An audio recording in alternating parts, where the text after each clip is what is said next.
capacity to appreciate and to be touched in this way. Nobody else had this capacity.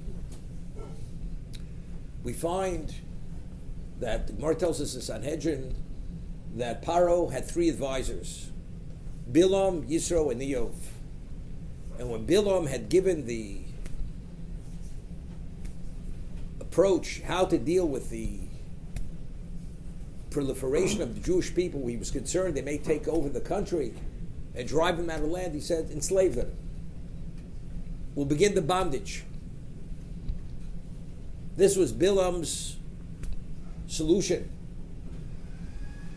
Yisro borach, Eov shosak. Yisro fled in protest, Eov remained silent.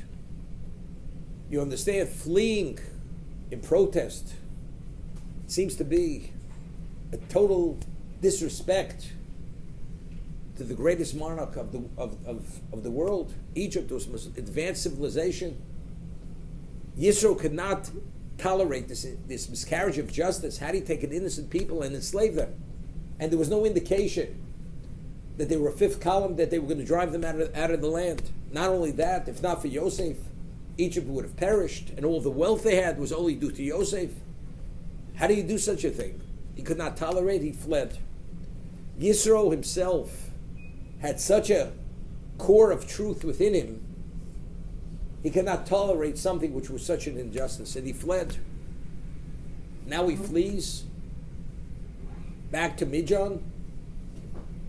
Moshe comes to Midian. And the Torah tells us a story that Moshe himself, he comes, he finds that the Shebers, the daughters of Yisro, are being attacked. He immediately enters into the fray, drives them off. They come home. Their father asks him, why are you home? So they tell him a story. Ish Mitzri, an Egyptian man, saved us.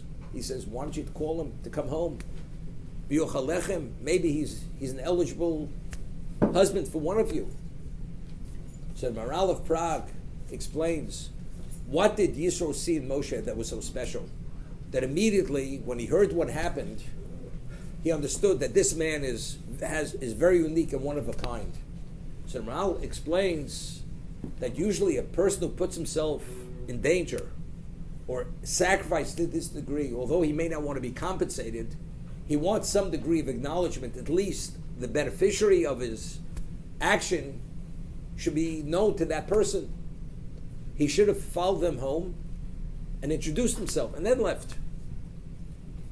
This man has no interest in being acknowledged for this exceptional action that he had done. One of a kind. He's unique. And he noticed this immediately. She says, why don't you ask him to come home? He's an eligible husband for one of you. Why did Yisro have that level of appreciation for the quality of person? This is refinement. Yisro, again, this is an indication that Yisro himself had a core, because it was emes, he had a core of truth. He appreciated the quality which had relevance to spirituality. Moshe spent 40 years with Yisro. We say, Tov l'tzadik, Tov l'shcheno.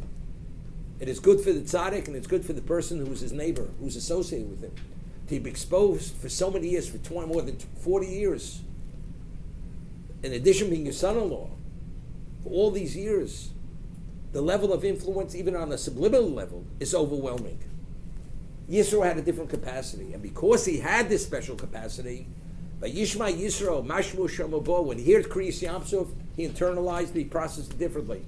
When he heard Milchemes HaMolek, it wasn't just a battle, Jews were attacked, but rather it had some relevance to his understanding of what this is about. And as a result of that, he was willing and understood the value of abandoning his glory to become part of Klal Yisrael.